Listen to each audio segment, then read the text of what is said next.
Hey, so I watch lots of videos on YouTube about trying to sort things out on the van yourself. Most of them are really useful. Unfortunately, there's only really one on there to do with replacing the coolant pipe. But he doesn't go into massive detail about how he did it. He just shows the part on the ground, but then doesn't show how he did it. He posted it about a year ago. And I've just watched it. So I thought I would post what I'm doing in case it helps anyone else out, because it is an absolute pain in the ass. So there's another video on there that says about putting it into service mode, which means taking all the radiator screws out and then bending it forward, which gives you a bit more room. But this van previous to me had a massive oil leak, and I've been jet washing it, but I wanted to get to the front anyway, so I've taken off the intercooler, the radiator. That needed a bit of a clean anyway, so I've done that. And the fuel cooler is there. Why it's got a fuel cooler on it, I don't know, but that's strapped up out of the way. The intercooler pipes have all been bagged up. Switches have been bagged up so I didn't get water into the switch housings. And because I've cleaned it, it's a lot easier to get to it now. The only problem is trying to get this pipe off is an absolute pain in the backside. So you've got some switches here which are on a bolt just there, which I've taken out because I know it's going to be in the way when I take the pipe out. The pipe connects here, it connects there, and it connects up the back end. Do you see the back there? Holding the bracket in place, so it's always advisable to get your new part first so you can see how it works. So I knew that there was going to be a bolt here, thought there was one there, and thought there was one here, but wondered what that little lug there was for,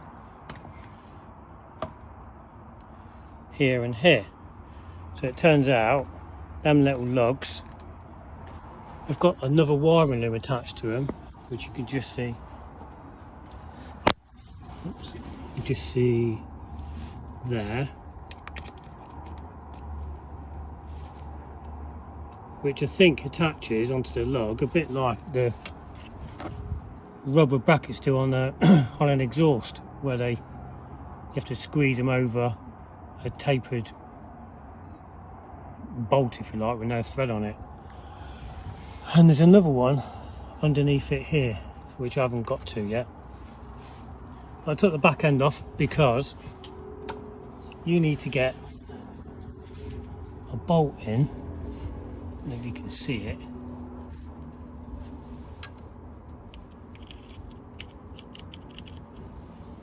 I don't want to see it. Yeah, you just see it here. It's about where that is. It's there. The problem is, it's not an 11mm socket as the front one was. It's Allen key. But I couldn't get the Allen key one in, so I put a spline in, which is a T45. And it was an absolute pain in the ass to trying to get it to move. So I'm just going to put this back in.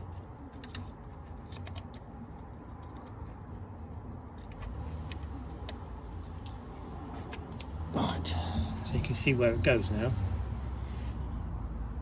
And I put a ratchet on it, but it wasn't enough. I thought I was going to start rounding it off. So I put an extension bar on it, which came out to about there. Put a block of wood on here so it didn't push down on this, which is for the gears.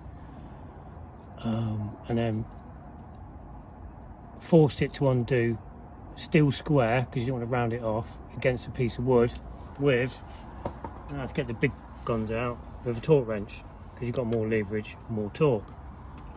So that freed it off, thankfully. But then, like an idiot, I took it all the way out. At the moment I'm struggling to get the top hose off because it's rusted. The reason for changing this as well is because, like an idiot, well, my mate said you need to clean all the oil off your van because it's had a massive oil leak. It used to be a work van before. I think they've fixed the oil leaks, but there's obviously historic oily residue all over the engine. So anytime you want to do anything, you're getting absolutely knee-high in oil. So I took it up to start jet washing it off, did it gently and stuff. Didn't think it'd be any problem on the metal pipes. Then up at the jet wash, suddenly some hot water came gushing out. Oh bloody hell, what's that? And then the header tank was draining really quickly. And it turns out I've got a little, something better. I've got a little pinprick hole right in there. So the jet washer must have blown off a sliver of rust, which was the only thing holding it together, and then it started leaking. So, oh crikey. So it took some research to find out what this was, because the Haynes manual was absolute waste of time. But thankfully there was some other videos online and stuff like that, hence me buying this. Now there's another guy on YouTube saying don't buy the original equipment ones, and he's right, because they're about 90 quid, and I've got to make them get me discounted Volkswagen as well, so it's still expensive. But this was about £23 off eBay from a UK supplier. Seems okay so far. There's nice new rubber O-rings on there, which indicates that when that goes in it's going to be a push in. And it seems alright, and I offered it up against this before I started taking it apart, just in case.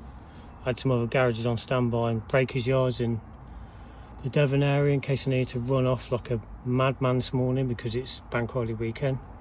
But I'm pretty confident it's going to fit. So I thought I'd just do this little video. I'll add some more on later on just to show how I've got to it all, but I would suggest you take all of this off. It's not that hard. I'm not that great a mechanic. I'm all right at reverse engineering stuff, but it just gives you so much more room, and it's not that big a deal. I mean, getting the bumper off was a pain, but I think I'm going to put some plastic primer on that and spray it anyway. But I've been itching to get underneath the front end anyway for a while, because I've had the van 2 years now. Just bag things up so you don't get any ingress of dirt or anything. I'm jet washing it, that's why I bag things up. Hopefully she still starts after. But by removing all this up out of the way, you have taken off the filler pipe as well. It just gives you more room. I mean, I've got loads of room now, which is fantastic. I've got it up on wheel ramps so I can get underneath. And it's great. So I'll feedback later on. So the update is I had to take all of that off to get to the new, so I could get to the pipe and get the new one in, because basically you can't bring it out this way, so it has to go out that way, and the only way you can do that is to undo the oil return pipe for the turbo and take all of them gubbins out as well, which wasn't great because that meant I had to drop all the oil out as well. I'm slowly starting to put it back together now, so I'll put another little video on in a minute. So she's on the way to being put back together. Well, the radiator and all the radiators really. And I'll put it back together. Put some water in the radiator and started it up, and put the engine oil back in. Started it up, and there was no leaks whatsoever from the new water pipe, which you can probably just about see.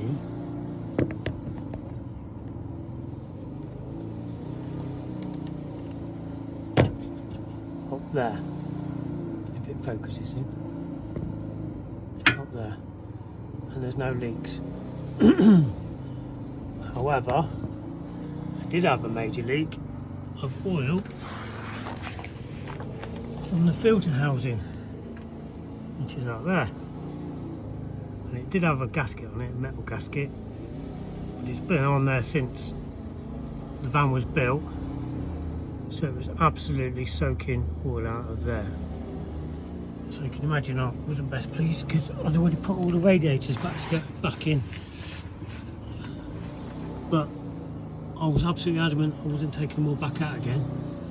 And now I knew how that came apart, I thought I'd have a go at taking it out again without taking all the radiators back off, which so I did. Had a look at the gasket, and because obviously, like I said earlier, that's got to come out to get to the coolant pipe. I had another look at the gasket and it was pitted and a bit perished, but it didn't look too bad, to be fair. Because it's a bank holiday weekend, there was zero chance of me getting a new gasket from anywhere in time, and I think they're about £6 from eBay. So if you do this, order the gasket for that at the same time. I could be bothered, and I wouldn't have got one anyway, and this is my only chance this weekend of sorting all this out. But thankfully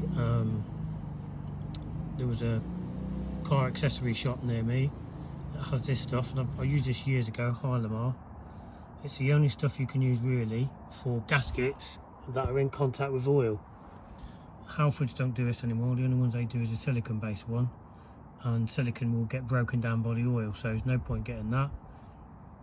Euro Parts didn't have any, never heard of it. GSF had heard of it, but they wanted 20 quid. It's only a small tube, but I managed to get it from a local car accessory shop for £6. So I took the gasket back out and cleaned it all up. Oh, I'll put that on a bungee rope, zip tied around the top,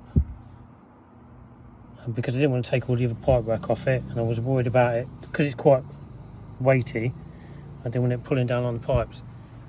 So I've got this under tension, it's quite strong, so as soon as I took the 4 bolts out, it would hold it in place. Took the gasket out, cleaned the gasket up, applied this stuff to both sides of the gasket. I don't know if you've ever used this stuff before, but I literally got the tiniest little nozzle on the end, put a thin rim all the way around the outline of the gasket and ran on the inside, flipped it over, did the other side. Then you're supposed to let this stuff go off for a little bit because it's got its solvent, so let the solvent go off. You'll know when it's starting to go off because it goes from a shiny blue to a dull blue. And then I ever so carefully, I know this has nothing to do with the coolant pipe, but it's related, pulled this over here, slid the gasket up, squeeze it slightly against the housing, put a bolt through there, bolt the top right hand corner just so I knew it was lined up, and then with quite a bit of delicacy moved it up and then lined it up and put a bolt in quick down here. Now be careful because up there is the bolt for the dipstick. That doesn't really move, so you've got to twist it and then send it home. You'll know once you've taken it out anyway, once you reverse engineer it. So that's all back now, and I can see some of the Hylamar oozing out, which is a good sign. The idea is you nip it up first, leave it for a few seconds, a couple of minutes or something like that, and then start tightening it up. Now there's no torque settings in the Haynes manual for the 4 bolts holding this in. I've been online, I couldn't find nothing, so I guessed it'd be somewhere around 15-20 Newton meters. So the other thing to notice is, because you got all the bumper off, I was taking mine off anyway, you can just about get to all 4 bolts from here, long as you've got a load of extension bars and a dingly dangly thing, and you have to swap this around for some of the nuts. But this is great for top left, but I think top right I had to do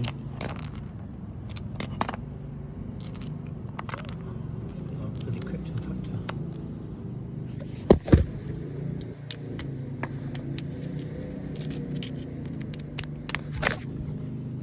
That for the top right, but then the bottom 2 just straight bars will do. And then I torqued them up to about 15 Newton meters, and that's why you can see all the stuff oozing out the bottom. So I'm pretty happy and confident, and that's pretty tight. I'm pretty happy now it's not going to lose any oil. So I'm putting the oil back in again now and starting it up, and then hopefully should be good to go. What I also did, again, sorry, it's not related, it's going to be the longest video on YouTube ever. The bumpers were absolutely knackered. And I am going to get the van sprayed at some point, but as you can see, I've used stuff on it to try and bring it back to black, but it fades after a while. And a mate of mine started stripping all the panels on the inside of his van and using plastic primaries, sprayed them up, and they look really good. So I bought some plastic primer from Amazon, which this has now got on it, and I've opted for anthracite grey, which will make them look quite dark. And the theme on this van is supposed to be like a stormtrooper, dark and white. I know it's not black, but maybe I should have bought black. And I started spraying this one, and it looks, it's only had one coat and it's not the greatest coat, but it looks brand new. So hopefully with the primer, plastic primer, and the paint, it will look the bee's knees. But this ain't going in today, but at least I can start it all up. And I have to say, when you take things apart, put them in bags, radiator bottom and top bolts, intercooler bolts. That's what I did anyway, because I'm sad. But it just made it so much easier putting it all back together, and it was an absolute doddle. I also cleaned this down and sprayed it up, put some red oxide on it, a bit of paint on it, because I'm probably never going to take this off again. What did I do? Oh yeah, and that bolt there was an absolute git to get out. I've sorted it out now, and I've got some different bolts to go in there, and I think that's about it. So I don't think you need to see any more, but I'll put a little picture on the end of this, so showing it all back together. Cheers all, bye.